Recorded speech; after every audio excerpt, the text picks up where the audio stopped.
Frères, pour quelle raison ont-ils vaincu le diable? C'est cause de le sang précieux de l'agneau, le Seigneur Jésus-Christ. Moi ainsi est, et aussi cause de leur témoignage pour le Seigneur Jésus l'agneau. Il est dit ici. Celui qui, devant notre Dieu, accuse nos frères jour et nuit. Athée précipite sur la terre. Les frères l'ont vaincu, cause du sang de l'agneau. Et aussi cause de l'avril du témoignage qu'ils ont rendu. Madame face la mort, ils n'ont pas pargné leur vie. Nous tous les enfants. Comment vainquons-nous les attaques du diable? Le diable, jour et nuit, nous accuse devant le précleste. Pour quelle raison pouvons-nous vaincre? C'est parce que le Seigneur Jésus a vers son sang précieux.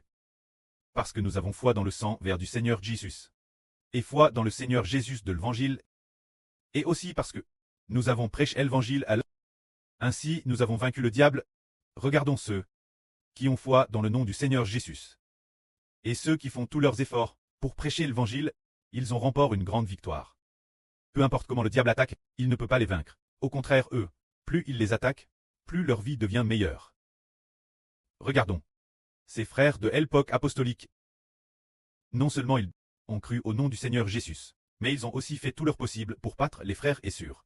Plus ils s'efforaient de battre les frères et sœurs, plus ils témoignaient pour le Seigneur Christ, plus ils s'efforaient de témoigner, et finalement ils ont remporté une grande victoire. C'est pareil pour les frères et sœurs d'aujourd'hui. C'est la même chose. Non seulement ils croient au nom du Seigneur Jésus, mais ils s'efforcent aussi, pour le Seigneur Jésus, et pour le frère Hbert de témoigner. Témoignant sans cesse, témoignant, sans s'en rendre compte, louant sans cesse, adorant sans cesse, partageant sans cesse la vie. Leur propre vie est devenue plus forte. Le diable ne peut donc pas nous vaincre. Ainsi, si nous vainquons cette cause du sang de l'agneau et du témoignage rendu la vie.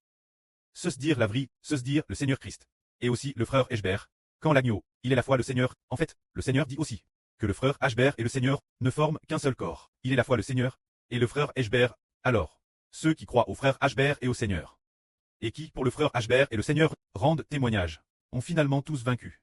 Madame, ceux qui sont prêtés à donner leur vie, on remporte une grande victoire. Mais, malheur ceux qui sont sur la terre. Comme il est dit ici. Cieux et vous qui y habitez. Réjouissez-vous. Mais malheur la terre et la mer. Car, le diable sait qu'il a peu de temps. Et plein de colère, il est descendu vers vous. Que signifie la terre et la mer? Ici, la terre, ce sont ceux qui sont destinés à avoir la vie éternelle sur la nouvelle terre. La mer, ce sont ceux qui appartiennent au diable Satan. Et la mer, c'est rejeter la mer en bien se dire. Malheur ceux qui appartiennent Satan. Alors qu'en est-il des gens de la nouvelle terre? Cette terre, on ne sait pas si ce sont les gens de la nouvelle terre. Ce n'est pas SR, on le terminera plus tard. Alors la mer ici.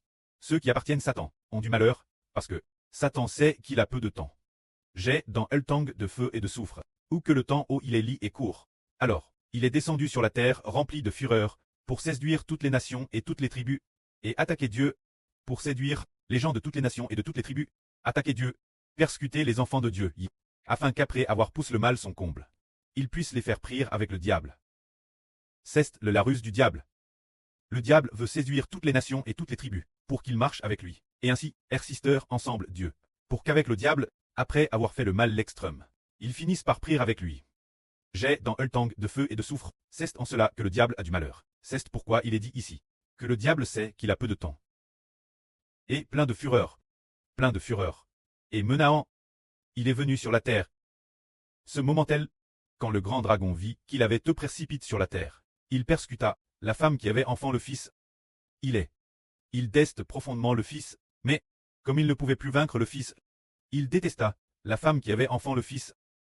Mais les deux ailes du grand aigle furent données la femme, afin qu'elle s'envole au dessert, vers le lieu que Dieu lui avait préparé, pour être l'abri du serpent. Et elle est nourrie un temps des temps et la moitié d'un temps, loin de la présence du serpent. La femme ici, c'est l'Israël spirituel. Car l'Israël spirituel, le royaume des frères Hébreux, a offert les enfants clestes les plus précieux. Dieu. Alors, ce grand dragon, voulant persécuter les enfants clestes, mais n'y parvenant plus, ce moment-tel détesta l'Israël spirituel. Quand l'Israël spirituel, naturellement il déteste, cela signifie détester sur la nouvelle terre, le grand nombre de ses enfants. Ce moment-tel, mais qu'en est-il des enfants de la nouvelle terre? Ce sujet, on comprendra mieux l'avenir. les deux ailes du grand aigle leur furent données. Et ils s'envolent au désert. Ce sujet, on comprendra l'avenir. Cela signifie que Dieu protège l'Israël spirituel. Et elle nourrit pendant 3 ans et demi. Nourrit pendant 3 ans et demi. Loin de la présence du serpent. Alors de sa bouche le serpent lana de l'eau, comme un fleuve derrière la femme, afin de l'entraîner dans le courant. Mais la terre secourut la femme. La terre ouvrit sa bouche, et engloutit le fleuve que le dragon avait lent de sa bouche. Ici il est dit que le grand dragon a vomi de l'eau. Qu'est-ce que cette eau, l'eau ici? Ce sont les gens qui appartiennent Satan, et travers ceux qui appartiennent Satan, ceux qui appartiennent au grand dragon. Pour persécuter qui? Pour persécuter ceux qui appartiennent la terre, ici. La terre a ouvert sa bouche. La terre ici, ce RF, ceux qui obtiennent la vie éternelle sur la nouvelle terre. Que la gloire soit auprès et au Seigneur. Amen.